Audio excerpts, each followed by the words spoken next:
You are listening to another AlwaysMoto production.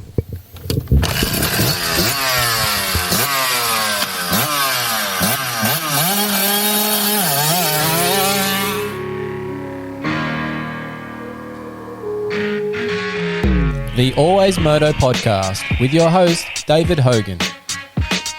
We talk moto events from around the world.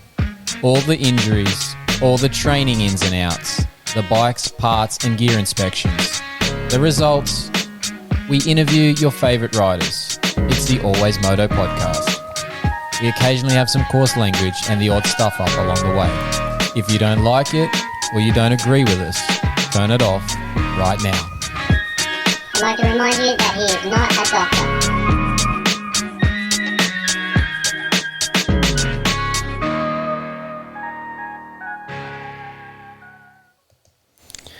That's right, Moto fans. This is episode 166 of the AlwaysMoto podcast, proudly brought to you by TechnicMotorsport.com. I'm your host, David Hogan, the Australian physiotherapist who knows the injuries and fitness needs of our sport of motocross and supercross. Now, this week, we are going to go through everything and anything moto on the show here on the AlwaysMoto podcast because it's always about moto here on the AlwaysMoto network. This week's show, we're going to review the FIM World Supercross round that kicked off at round one for Argentina. We're going to get the contractor Ben Grinly on the line. We actually had to do a little pre-record with him today because he's got a little situation which we'll hear about in the pre-record. So we're going to do this live intro. We're going to have the pre-record. We're going to have a live outro on the show. And we're going to get through that as best we can. Just fixing up the hat as we go through here to realise it's on a bit sideways when it must be in the headphones as I pop that on. Nothing like a bit of sideways action when you're getting on the podcast or live here on YouTube. Now, in terms of the racing side of things in Argentina and that, there's lots of different bikes out on track. There was Honda, Kawasaki, Suzuki, Yamaha.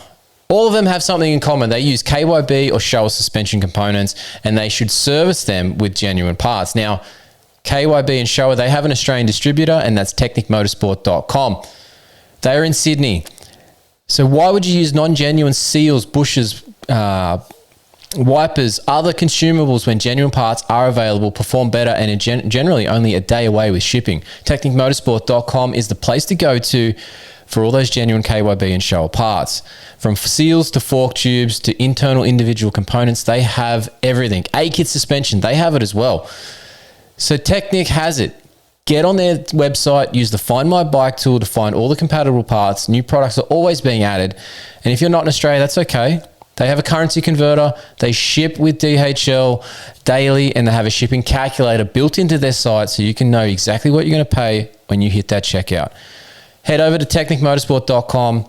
Search up all your suspension needs. It's the best thing you can do. Now, don't forget our other sponsors as well. We've got Duramoose on board. Now, Duramoose, I've been fitting up. I fitted up the Duramooses the other day. They're in the Sherco down in the shed. We're going to do some testing on Friday. We're going to get some videos on Friday for it so we can put up our inspection article. We're going to get Peter from Duramoose on board here as well. We're going to do a podcast. It won't be a live podcast for that one, just be a recorded audio only version. We're going to put together that AlwaysMoto inspection that you guys out there and girls love seeing those inspections. So we're checking that out. Now, in terms of our show as well, just while I'm talking about the inspections that you guys and girls out there always intrigued by, we've had some new people come to the platforms. We've got more people on the following on Instagram. We've got more people subscribe to the channel. It's awesome. Appreciate your support out there. Thank you for all of that. It's obviously part of our Supercross coverage for the Australian Series that you're obviously finding us. We appreciate it. Obviously, some of the people we're interviewing across those weekends as well, you're fans of them, so you're finding us via that. We appreciate it. Tell your friends, share the posts if you can, share the feed if you can. It helps us grow further. We're trying to support the sport. We're trying to support us. We're trying to support everything about motocross and supercross and off-road and enduro. We're all about it. Just want to be a part of it. And we want to bring you as much coverage as we can. By you supporting us, we can support you with that. So it's a merry-go-round. It goes around and around, right? So appreciate that all those people are coming on board and finding us here. It's awesome to see. as part of that, if you want to support the show direct, one, obviously support our sponsors, our other sponsors there, Duramoose, Pivot Pegs, Competitive Edge Performance, Tech 167 3D Printing. They have some really cool stuff. You need to check them out as well. But you can support us here at the Always Moto Podcast by buying a t-shirt. We've got these shirts available, $25 plus postage and handling. That's Australian dollars if you're watching or listening overseas. Plus the postage. We'll get it to you quick, smart. Now, you just need to email info@alwaysmoto.com. Put t-shirt order in the subject line. We'll get in touch via payment details via PayPal so that we can get that purchase all sent out ASAP. Speaking of PayPal, maybe you don't want a shirt, that's fine. You can support the show by just putting a donation to our PayPal account. Now, that PayPal account and all these sponsors of the show, where our written articles are over on fullnoise.com.au, our YouTube link to subscribe, our podcast subscribe link, they're all in the show notes below, or they're in the bio on our social pages. Follow that Linktree link and you'll get straight there. We've got discount codes as well. Duramoose, there's an AlwaysMoto 10 discount code. So when you buy your mooses from Duramoose, they're an Australian company, you can get a discount off mooses without even having to ask anybody about it. It's awesome. Mooses aren't a cheap item, but they are a fantastic item to have in your bike because you can't get a flat. And we're going to tell you all about them soon here on an inspection podcast, but use that code. So check out the discount codes that we've got available as well. They're in those links via that Linktree thing that's on our bios and the show notes. So check that out. All right. That's enough with this intro. Like I said, we're going to go into a pre-recorded bit with Ben Grinly, the contractor, and then I'll be back live straight afterwards to tell you about the racing that's coming up. Also, there's no interview on this show this week. Unfortunately, we weren't able to get anyone from the World Supercross crowd. Sent a few messages out. Everyone was traveling, a bit busy. Obviously, they've got a race coming up this weekend, so we're not going to have an interview this week, but we've already lined up one for next week. So be ready to watch that one. It's an Australian privateer that you're going to know something about here shortly. So be cool to have him on board, and we won't give it away just yet. But we've got one already lined up. We might even have a couple yet. We'll see how we go. It might be a big show next week. Obviously, next week, we're heading to Marvel. We've been approved for the media passes. Yes. So we'll be on the ground there. But so it's a big week next week. This week, obviously, we're just recapping Argentina and World Supercross. So let's get to it. We're going to switch screens here, and we'll get Ben Grinly and myself talking about Argentina and World Supercross. All right, we found him. We've got him on the line, the contractor, Ben Grinly. We're doing a little pre-record today. It's not going to be a live section of the show tonight. Unfortunately, you're a little bit tied up this afternoon, mate. Got to look after the missus. We'll shout out to Ellie and say hopefully she's all good this afternoon, which I'm sure she will be. But yeah, taking care of the family, mate. So we're doing this at a different time than we normally would. Yeah, just got to take care of her a bit later on and pick her up from the hospital. So we'll just squeeze it in a bit earlier. I'm sure she's glad that she knows that you're doing a podcast in between while she's in the hospital getting, whatever work done. So, look, I'm sure she's loving that part of it. But anyway, we won't tell her that part unless she happens to stumble across the live feed later on tonight, and then you'll be in shit. But anyway. Yeah. That's all right.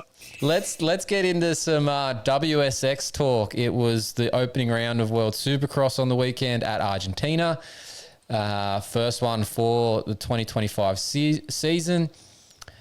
Got to say, it's a bit of an interesting one for us. We'll get through a few different points here in terms of what went on the weekend. But let's start on the positive notes.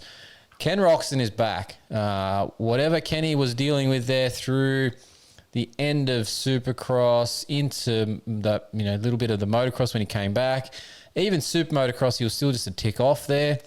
He is back to where he was probably the end of, 23, before he had that shock blow apart and he had the knee issue and then he's had the ankle issue. I think Kenny is back to that 23 level where he was challenging Jet Lawrence in the Super Motocross because he looked unbeatable there at Argentina. Yeah, and apparently he was sick, so that just shows that just shows how much better he is. But I was just catching up again before and just watching him. He was like he was floating on a cloud. It just couldn't put a foot wrong everywhere. Just seemed smooth, calculated. Yeah, that's the Kenny we all know, and that's what we want to see. It's kind of good to see him getting back to that level, and obviously good timing as well. If everything goes well through these couple of rounds that he's doing with World Supercross, he's going to be looking good at the start of the AMA season again when it kicks off in January there. And yeah, just good timing. He'll be up front running in the mix again, which would be, awesome to see. Maybe even another red plate for another season, which would be another record or something. Wasn't it 6 or 7 seasons that he's had a red plate in, which is unheard of already? So yeah, he's in the right position to be doing good things coming into 2026. On that part too, you got to think about this with World Supercross. If Ken Roczen dominates Argentina like he has, goes on, dominates, potentially not dominate because Eli Tomac's going to be there at Canada this week, but if he does well and wins that round again, then has the same thing in, what's the next round? That's the Australian round, isn't it?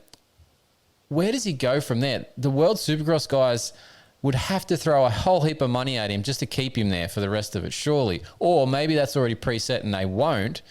But it's got to be a bad look if he's the one dominating, then just walks away with 2 rounds to go and somebody else wins the series just by sort of default, right? Yeah, it's not ideal. And you'd think, you'd be crazy to walk away if he was leading the championship. But there's been all this talk about him not doing all the races. So just depends on how it pans out. But yeah, the World Supercross guys wouldn't be too happy with, him walking away. And then, if someone else wins the title, it's sort of like, well, you only won it because, Kenny wasn't there. So it's, how does that person feel then too? It looks cheap, doesn't it? Like it's sort of like you just got given it. Like they talk about titles that, weren't really won. They were sort of handed down like with an asterisk. This would be a massive asterisk against whoever got it. But just thinking on the spot, like any chance that Kenny uses this as like a bargaining chip partway through the season, goes and leverages the World Supercross guys for more money? It could be, and it would, it should work. It'd be smart, wouldn't it? Yeah. Could be very rewarding financially for him. Yeah, no, it would work out well, and I'd sort of just be probably a name your price. So it just depends on what he wants to do. Hopefully, he does do all of them, because we all want to see him and Tomac and everyone else race. That's what we're here to see. Yeah, definitely. Now, on the SX2 side of things, Max Anstey had a very similar night to Ken Roczen, dominated all 3 races there, looked untouchable to some degree in the SX2 class. Nice to see Anstey back in the mix. Obviously, he had a rough go there. Started his Supercross season well in 2025, but then had the injury, then had issues with the recovery of that injury, never really got back. He's obviously back up to speed now. This is what we expect from Max Anstey in this particular series, at least anyway. Yeah, it's pretty much what we all expected, and it went accordingly. Not having gate drops, this will help him leading into next year. But yeah, he was probably wasn't too sure how things were going to go after not having raced anything and all the injuries and that. But he's a class above the rest at this point in time. Do you find it funny? This isn't Max Anstey related. This is us talking related, and something I've noticed across other podcasts. Obviously, I listen to other things out there in the media as well. But whenever we refer to these sorts of events in this time of year, World Supercross, Australian Supercross, Paris Supercross, the Dortmund or whatever it was, Stuttgart German round that just went on. We talk about those events and the people that are running them. We always talk about the fact that they're doing it in effort to build for AMA next year. And we always sort of talk about the series that they're doing as like a stepping stone. And I wonder how World Supercross feels about that, because they've got to start getting annoyed by that fact. They are a world championship, inverted commas, holding it up for the people that are listening on the audio-only version, doing the hand signals. I don't know. They've got to be getting a little bit ticked off by that by now, because we even just did it then without probably even realising. Yeah, and I guess it comes down to, if you look towards the bottom of the names on the totem, there's a few there that probably people haven't heard of. Probably these riders, haven't done many world events, if any. So it's sort of, you expect the US guys to just sort of dominate. That's what it is, and that's what they're using it for training. So Yeah, I don't know. I'm not sure. The World Supercross guys are putting a lot of money and effort into running these events, but it still sort of gets talked about as second class. Yeah, and the other part of that too is they've been around now for what is it? It's like the fourth year, whatever it is, and we still hear comments from people about what could they do better.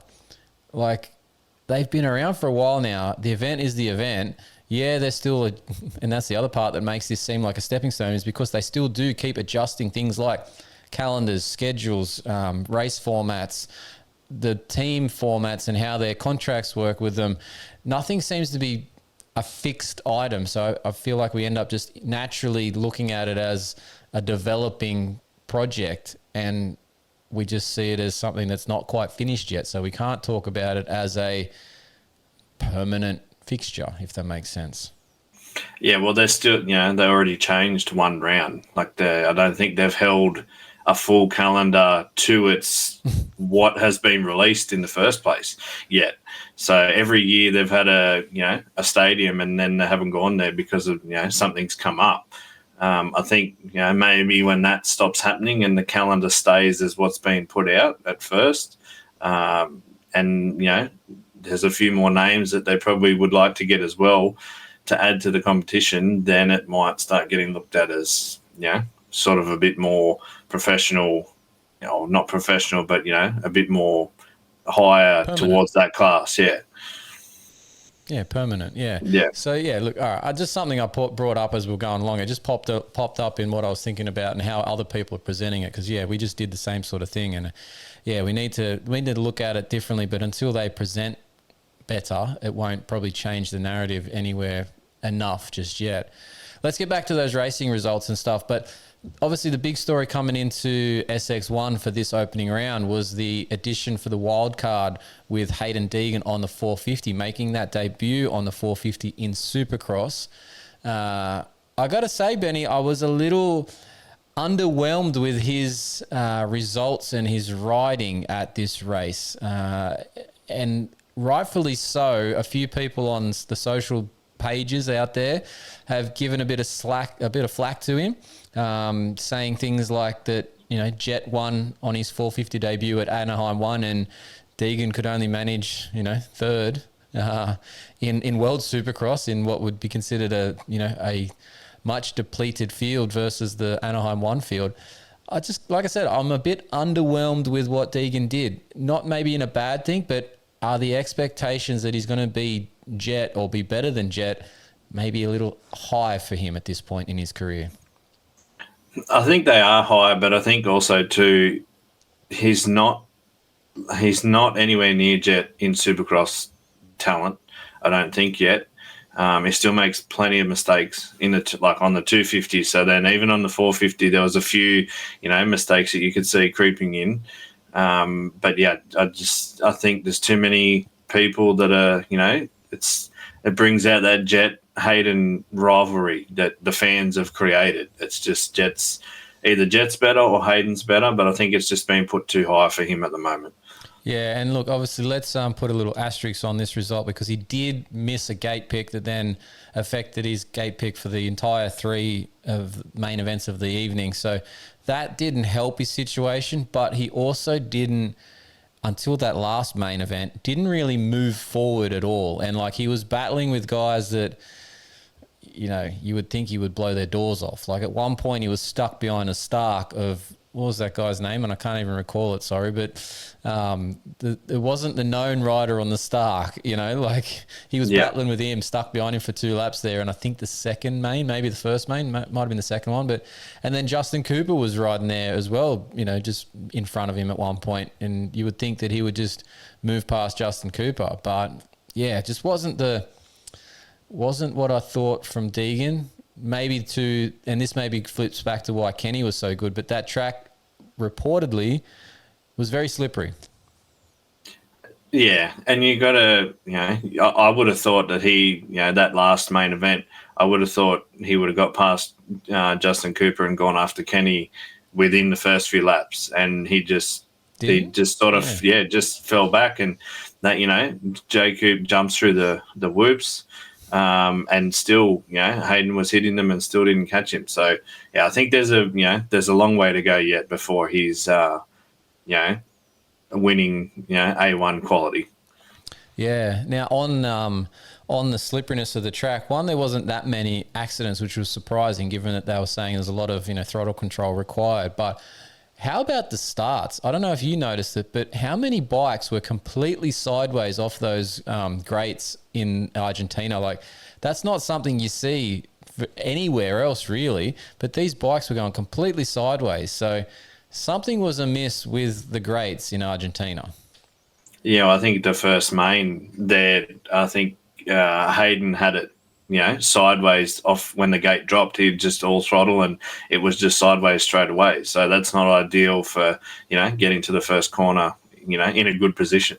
No, there's something to those start grates, whether they're going to be the same ones that they transport around the place or they've got different ones for each country. I don't know, but yeah, they're going to have to figure that one out because obviously they're different or there's a material on them that's different. Maybe they're painted, coated in something that is not given the same grip that they would in the AMA or even the Australian rounds. Because, yeah, it was rather odd to see the bikes completely, sideways, the wrong way off the grate. It was just odd. 250, SX 250, SX2 side of things. Shane McElrath, defending champ, red plate holder, obviously coming in with the championship plate side of things with the red plates there. I feel like there's still just something a tick off with Shane, and are we finally starting to see the fact that he was doing good on a 450 this year, starting to impact his ability to go back to a 250, and maybe this was finally not a good idea for him to drop down to 250 class? Are we at that point finally? And don't get me wrong, Shane's still doing really well. I just feel like he's just a tick, like I said, just a tick off, but is that because he's actually better on a 450 now? Well, we saw it at Redcliffe. That was the first indication that things, were a bit iffy. And you go back to last year, Supercross champ in Australia, World Supercross champ, and then this year we just it's like we've forgotten how to ride a 250, I guess you could say, in a way. And I think you're right. I think the switching backward and forth is starting to play on, probably play on his mind a little bit and making it hard to get used to. It's got to get harder too the older you get. That flipping back and forth you would think would be more difficult at that point. Not saying he's old, but he is more of a veteran of the sport now.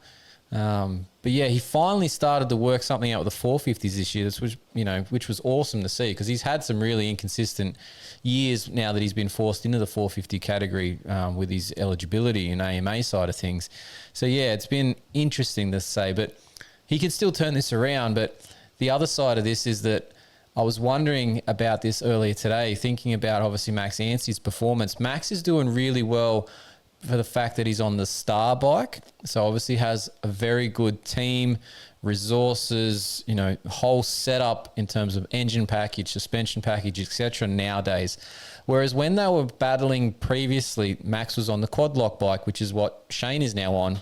But then at that time, Shane was on the Rick Ware bike, on similar level equipment.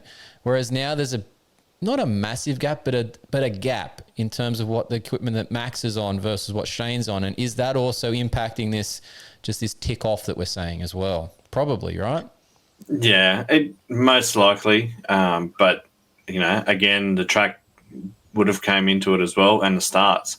And it just goes back to, probably being used to starting on a 450, then going back to the 250. Those grates weren't that, good, as we just said. But, yeah, I think just the main thing is the switching back and forwards between bikes. Like you said, he still did a good job. And, I think he's already said he's racing Melbourne next week. So that'll give him some more time on the bike before the Gold Coast. But, it'll be interesting to see how he ends up.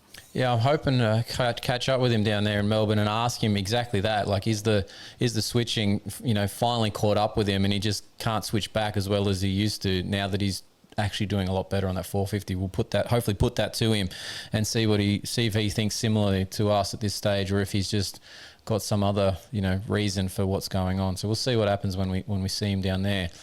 Other good results on the night. Cullen Park in that SX2 class, first moto, getting second. that was awesome to see on that MCR Honda there in the no fear gear. That was a pretty cool look for him and the team. But yeah, awesome for Cullen to be getting that result. But then obviously a couple of bad luck. And it seems to be the trend for Cullen in these multi-event, like multi-main event races. He never seems to be able to put the 2 or the 3, however many there are, together. He can get 1 or 2, but he can't get the 2 or the 3 all together as a good result and finish it off and get the overall. So something that Cullen's got to work out here for sure. Yeah, and when we talk about Cullen, always takes him back to I think it was 23 when we were talking to him and he'd never hit that steel ramp before. Yeah, that's whenever his name gets said, that's the first thing I think of, because it was pretty funny when we were talking to him about that. But that first moto or main event, whatever we want to call them, was good for him. So hopefully he can get a bit more consistent with those. I expect to see him on the podium a few more times in these next couple of rounds for World Supercross. I just feel like it's coming for him. And even if something happened to Max in a moto or even in an event side of things, if he got a couple of dodgy results, I feel like Cullen could be the one, or Shane, but Cullen could be one that steps up to the top level as well at some point. So keep an eye on Cullen Park across this one. He is definitely, and this is odd to say, but he's by far and away the best rider on the Motor Concepts team this year. The other riders on that team, bit below par. I'm not sure what their signing procedure was there or why they picked who they picked. But yeah, Cullen's definitely the best rider there for sure, right? Yeah, and it goes back to, like we said, there's a few names down the bottom of the totem that we don't really know or haven't heard much about, or, they sort of just do arena cross and that's about it. So, it'll hopefully, like we said, in a few years, we'll get some, bigger names down the whole way. Yeah, definitely. Next one to talk about, SX1 class this time, Devon Simonson riding that Arby's bike, which is the Rick Ware, but it's technically a Club MX, prepared machine, which is part of the team that he rides for in America. So he's on a familiar equipment, but I think he's a 450 guy. He did really well in that, and he's had I think it was a 9th in an outdoor race in the US as well on a 450 when he was filling in last year. He might just be a 450 guy. He was very impressive in Argentina.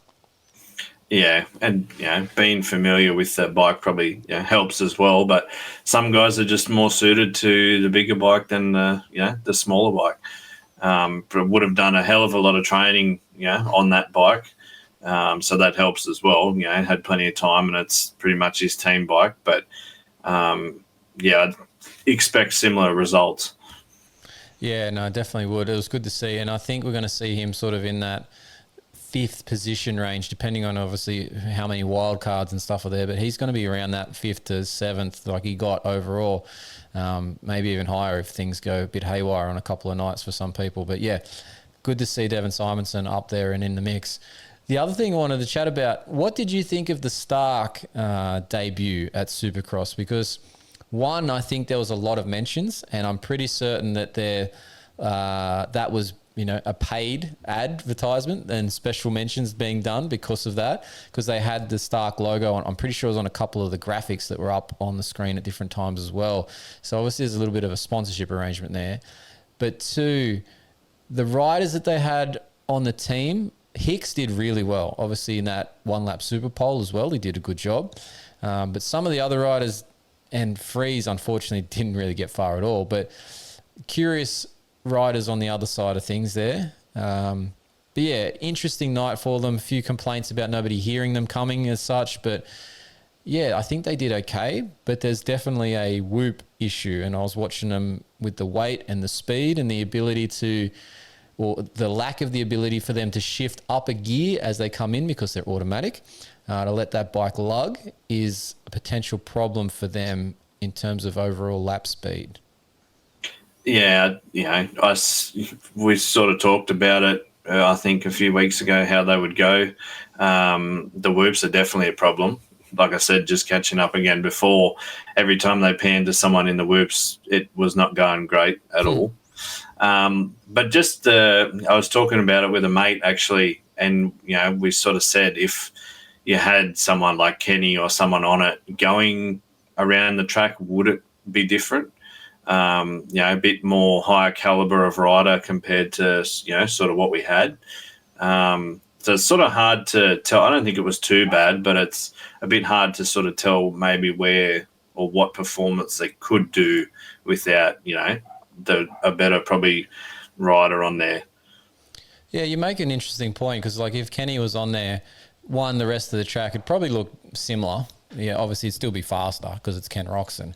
But I wonder about the whoops because I was talking about this when I was watching it, and as I do, I just start yelling at the TV, saying that the commentators are saying things wrong, but two, about what that rider is doing wrong in that point. And none of the riders seem to have great entry speed into the whoop, so that's obviously impacting them as well because they're going to have to generate the speed, which then means that the electric bike, that instant torque is spinning up and not driving forward. So they're not, where I talked about that going up a gear and lugging it through is what most people will do. They can't do that. They're not anywhere near it. So if Kenny was on it, maybe that entry speed would already be higher and he wouldn't be having to generate speed. That would probably help it. But then the weight of the bike, now it's only a few kilos and we're not talking much, but that extra weight is sort of pulling it down, making it go down and up rather than across. So there's a few things that would still be probably off, but whether Kenny would be able to either ride around it or give them the feedback that they need to then adjust it, that's where they might benefit over time. They probably wouldn't instantly just be better.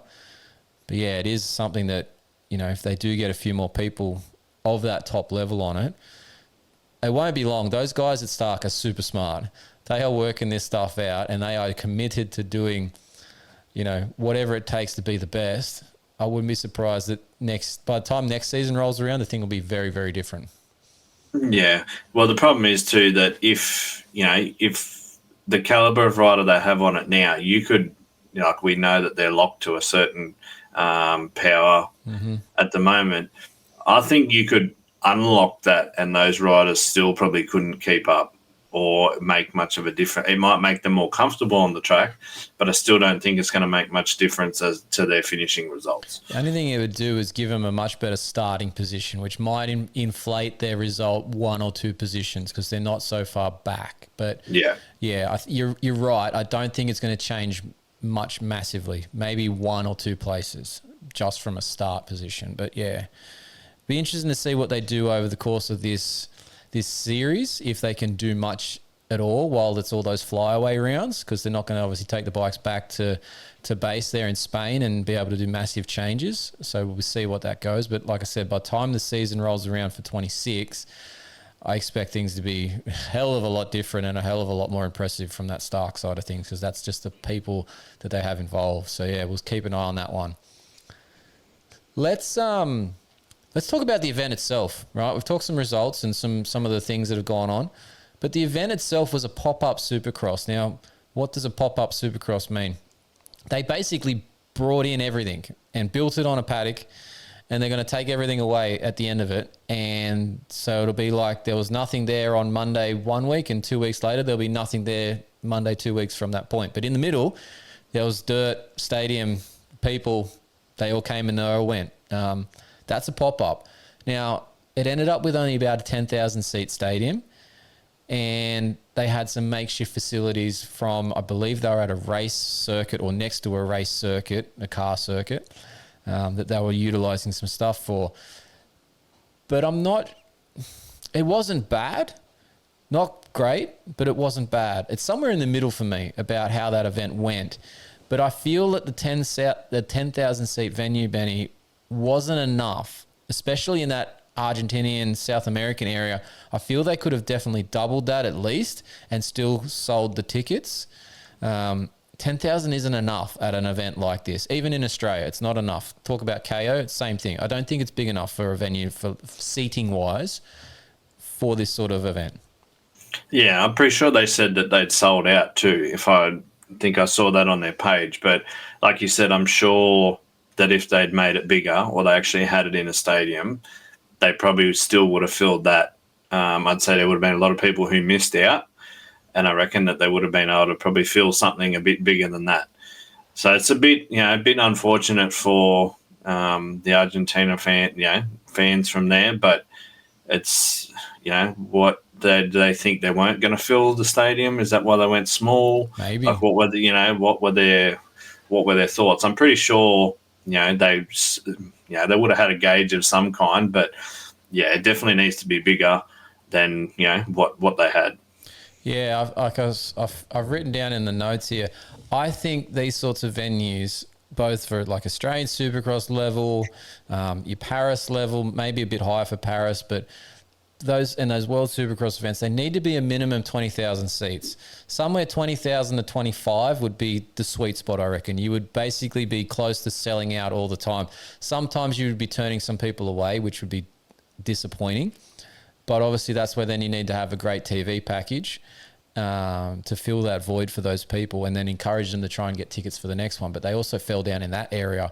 Apparently, we didn't have too many issues because we're on 7+ over here in Australia. But apparently there's some live streaming issues, which, look, for the fact that, like we just said before, they've been around for a couple of years now, this series, the fact they're still having these sorts of issues is disappointing, because it's making it, like we're just saying, doesn't feel like it's a permanent fixture. It's a sort of a temporary thing, hence a pop-up Supercross being temporary. It just all doesn't sort of fit together and give a professional outlook for the series at this stage, and it should be better than it is at this point. But the only event that should be more than that 25,000 would be like, with what's coming up, the WSX Open. When they've got the Lawrences coming in, it needs to be that 40,000-ish plus seat stadium. But if the Lawrences aren't there, I think 30,000 would be plenty for it. Like we don't have that many people to draw card in without something like a Lawrence's in Australia anywhere. Even when they go to Paris, I'd have to check the Paris Supercross venue, but I think it'd be about that 30,000 as well, if I'm not mistaken. Yeah, it could be. And you look back to when we had Australian Supercross Friday night, World Supercross Saturday night in Melbourne, at Marvel. At least we had the extra seats if the numbers were bigger than, sort of what they predicted. But when you have less seats, but you have more people wanting to go, you can't really do much about it. At least you've got, that extra room. So you just got to have, and like you said, when the Lawrences are there, obviously the Marvel, fills up. So it just makes it hard, I guess, for them to work out what they probably shouldn't do. But with the experience they have, there should be at least somewhere by now. Yeah, definitely. I'm just trying to get the capacity up. It actually, sorry. So, it'd be about it's La Defense Arena in Paris, and in a maximum arrangement, it can be 45,000 spectators. But it says for concerts and for rugby matches, it's about 30,000. So, like I said, it's exactly about that 30,000 point. So that's the sweet spot for those bigger one-off events where you've got a couple of Lawrences, maybe a Tomac or a Roxon, a couple of those people at that draw card level. If you've only got one or two of those, then like I said, that 2025, I reckon that's the sweet spot for all these sorts of off-season events. In the US, obviously different story. Anaheim's 40-something thousand, buddy. They're going to other 50 and 60,000 venues, which is fine. They have the people and they have the premium product. But our ones, got to be in that 30,000 range max. 2025 is the sweet spot, I reckon, to encourage it and make it look from a visual point on the TV too. When people tune in, go, oh, look, the stadium's packed. That's a good thing too. Yeah, and you got to think sort of, I'm more talking about Marvel than anything, but a lot of people going to Marvel will have travelled a few hours plus. It's not just, it's not just Melbourne people.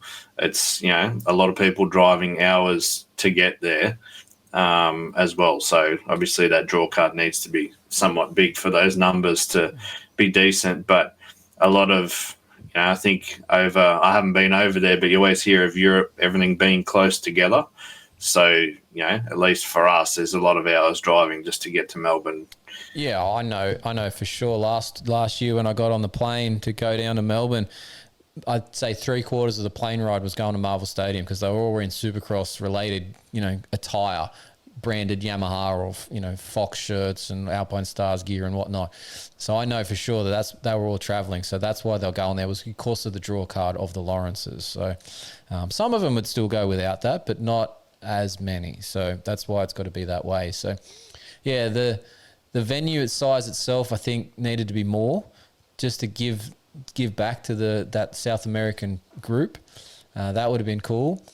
The track build itself does, like I said, doesn't. The track build can be anywhere because you're literally bringing in dirt into any of these venues. That part was fine. The track size looked all right, as much as those pictures from earlier in the week looked like it was going to be a little arena cross thing.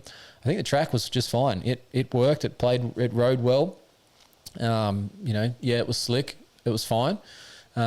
Maybe some of the other facilities, obviously we weren't there on the ground, but maybe some of the other facilities could have been improved for everybody. But it was an somewhat impressive event from a visual on the TV, but I think it just didn't quite get there with the stadium size itself. So that's my 2 cents worth on it at this point. But it's possible. They just got to try and build a bigger stadium somehow. Yeah, I mean, that track didn't look the greatest. The whole setup didn't look the greatest on Tuesday or Wednesday when they sort of first put that first photo out. And everyone's reaction was a bit like, oh dear, like this is this is not good. But in the end, it was, it was decent. It turned around real good, didn't it? I don't know what. Yeah. Maybe the camera angle was a shitty angle or something. But yeah, God, what I saw for race wise was not what I saw in that picture earlier in the week. So well done to World Supercross guys on that. The track build itself was pretty legit. Could it have been a marketing thing to say, oh, look, this track's rubbish and everyone's talking about it, and then it's completely different come race day? Who knows? Maybe, Benny. You never know the inside the head of a marketing specialist or just a marketing person from World Supercross. So anyway, see what happens. All right, the next thing that we want to talk about, the part of this is that I think is disappointing in all of it for all moto fans and industry people is the schedule clash. The fact that we've only got Matt Moss as an Aussie racer in this series this year tells me that we've got a problem with scheduling. And look, I've described it to many people as World Supercross and Australian Supercross and Indian Supercross League. They're all trying to piss in each other's pond, basically. They're basically, none of them are big enough to do it, but they're trying to piss in each other's pond just because they want to piss in each other's pond. It's stupid to me. They need to work this out. They need to make it so that they're not on the same weekends and we can have more people interact with all of the series, because then you'll get promotion across all of them. It'll be better for each of the riders as well, and you'll likely draw in more riders as well. Now, that culminates with CDR, who was a team and supporter of World Supercross, just pulling out of it this year because it clashed with their Australian series and they weren't able to have the resources to go and do both. So that's an issue too. They lost four riders' positions in that World Supercross because of that team pulling out. They got to figure this out, right? It's not ideal. You miss out. Well, probably doesn't matter for other people across the world, I guess. But for us, we're Australian. You want to see an Australian team, whereas in America they've got the American teams and whatever else. We do have, we've got Quad Lock Honda, but it's all American riders. Well, so on that too, who was the rider that was meant to be?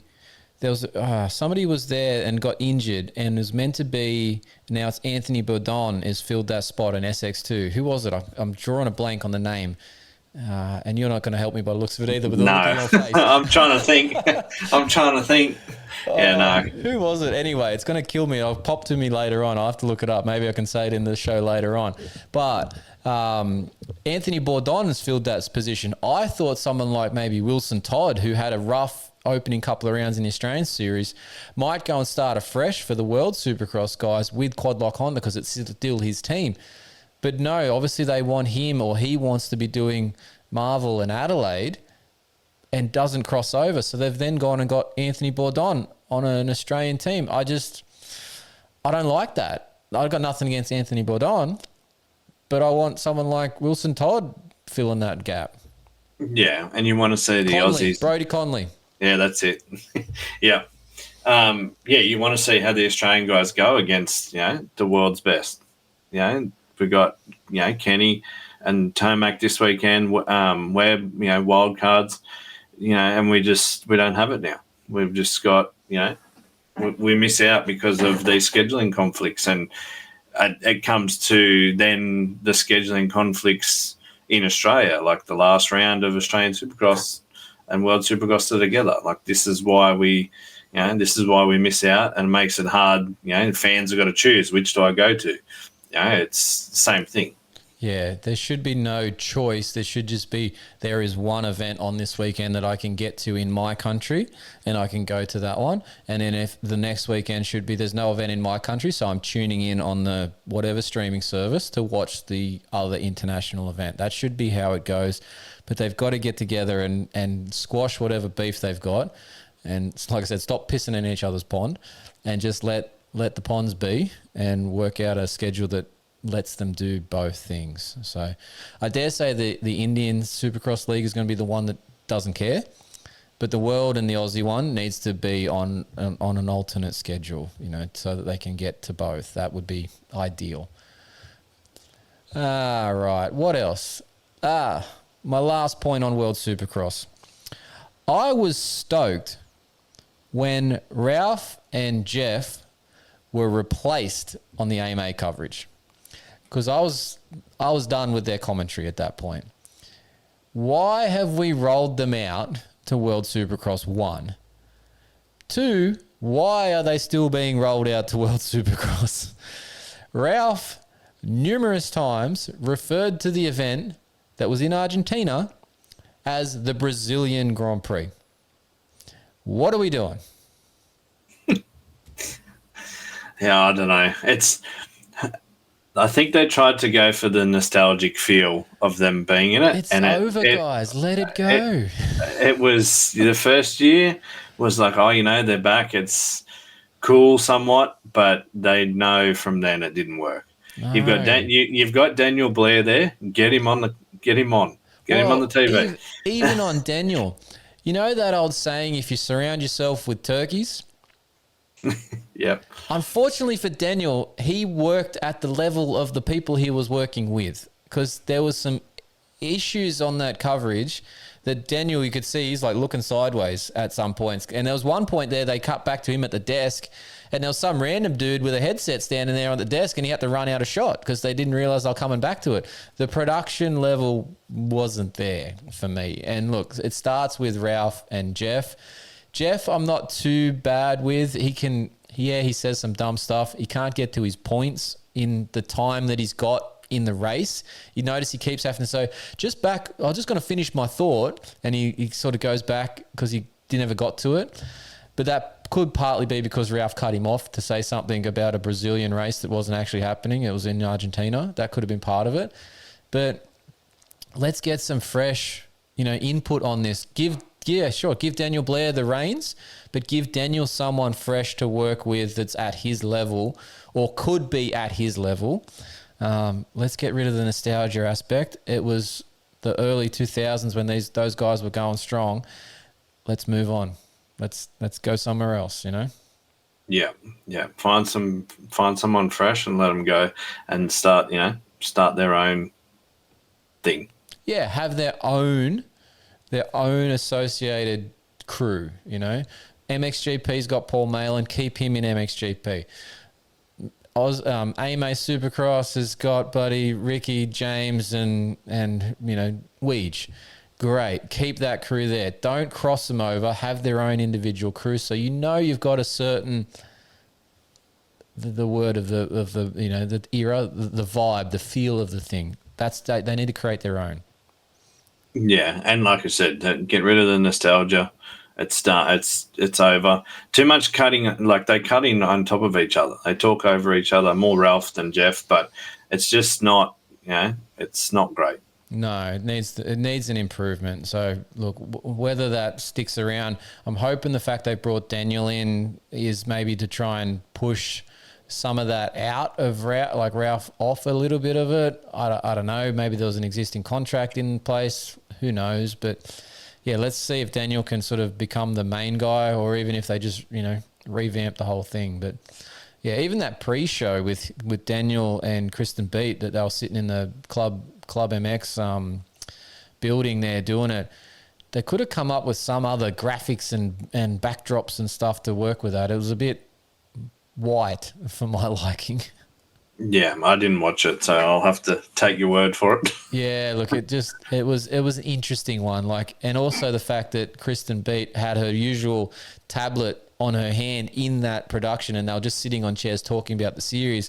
I would have thought that they'd be able to cut segments up, and she didn't need to reference her notes as she was talking. You know, like, I don't know. If you watched any other, sports show, they're not really looking down at their notes on camera. They're doing that either in the breaks or, off camera when the other person's talking. So, yeah, just wasn't.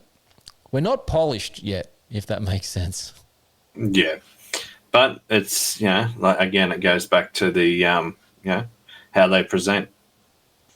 Yeah, definitely. It does. It does go back to that. And look, obviously, we can't talk too much. We're here on a shit show at times on YouTube. We've got our own issues, but that's my own issues on a much smaller budget. They're on a much bigger budget with more crew and everything. They should have a much better production.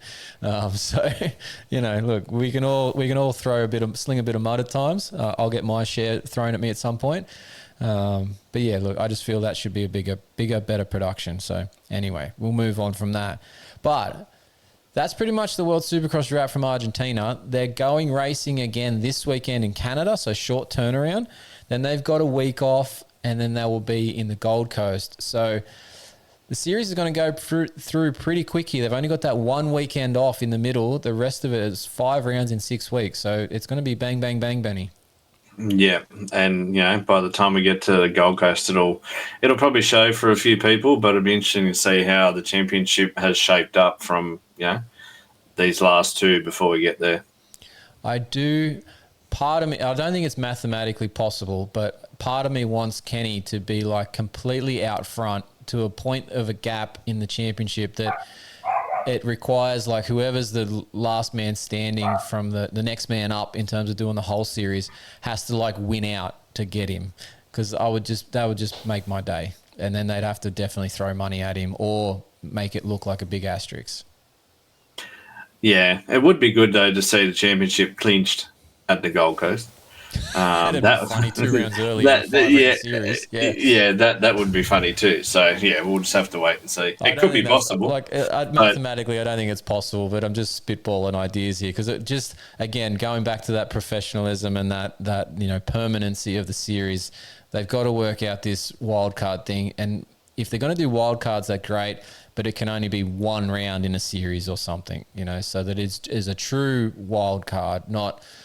If they only got 5 rounds, they can't be doing 3 of them as a wild card. That's not right. Yeah.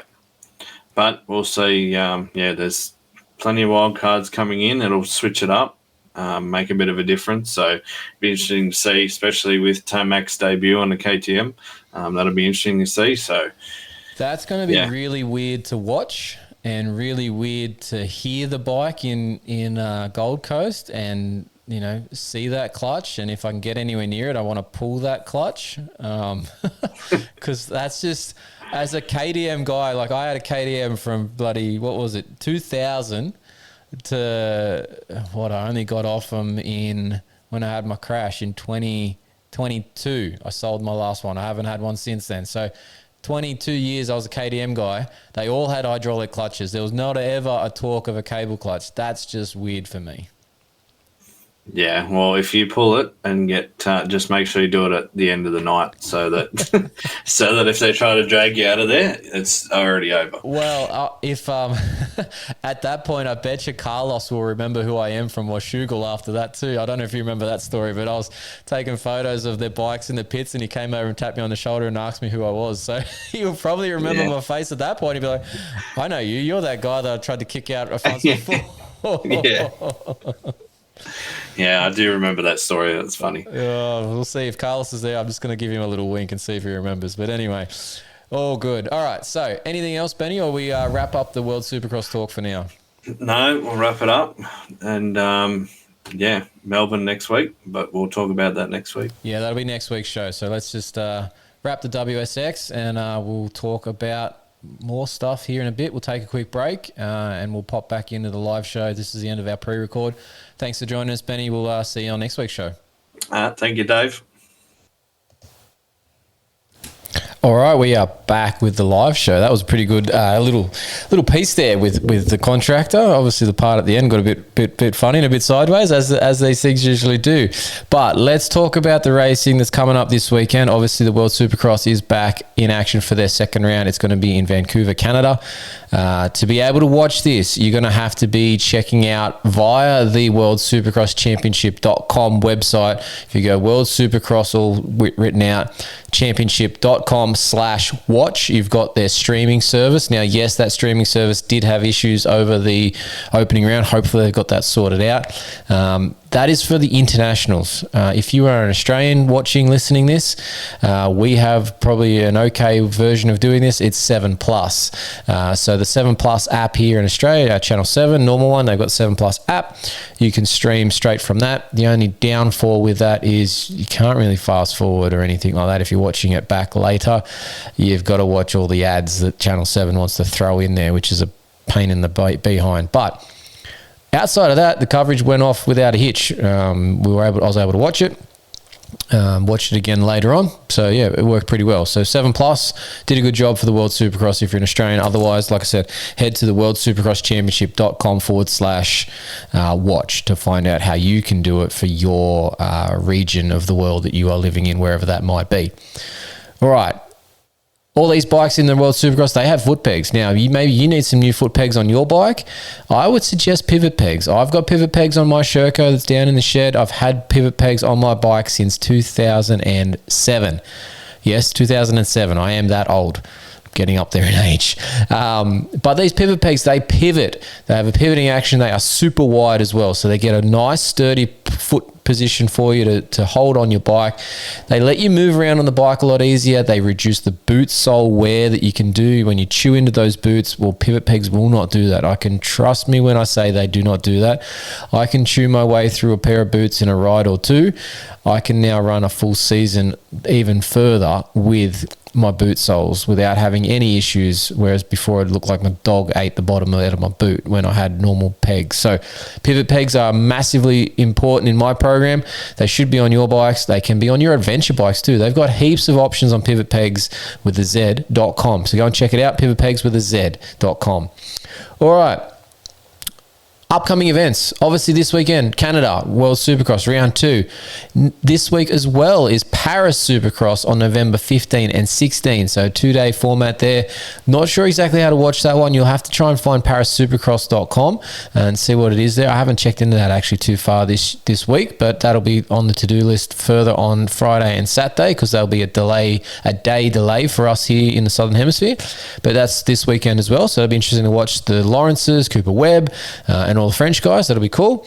I believe we've got Luke Clout over there as well. Cedric Subaros is over there from the Australian series. So it should be a good lineup this year.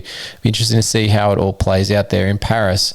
This weekend as well is actually the Motorcycling New South Wales Hall of Fame and 2025 Awards Night. I'll be part of the hosting crew down there at Bankstown Sports Club.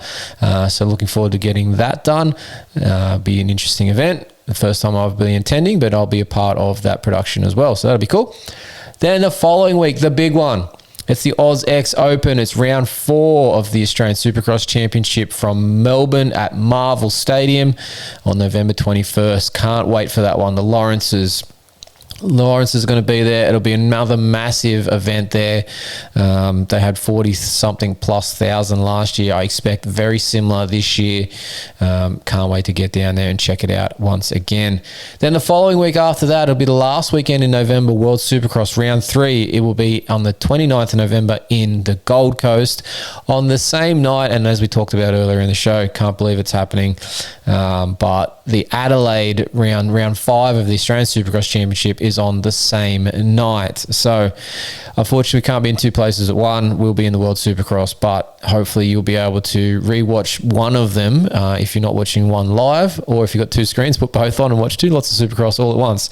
But yeah, that Adelaide round is on my bucket list to get to because I want to get to it because of that link with the supercars, and I want to check that out and just see what it's about. I know it's not the greatest venue, biggest track, all that sort of stuff that we've got in our series, But it is a unique event and keen to see it. So we'll be watching that one back when we get the chance.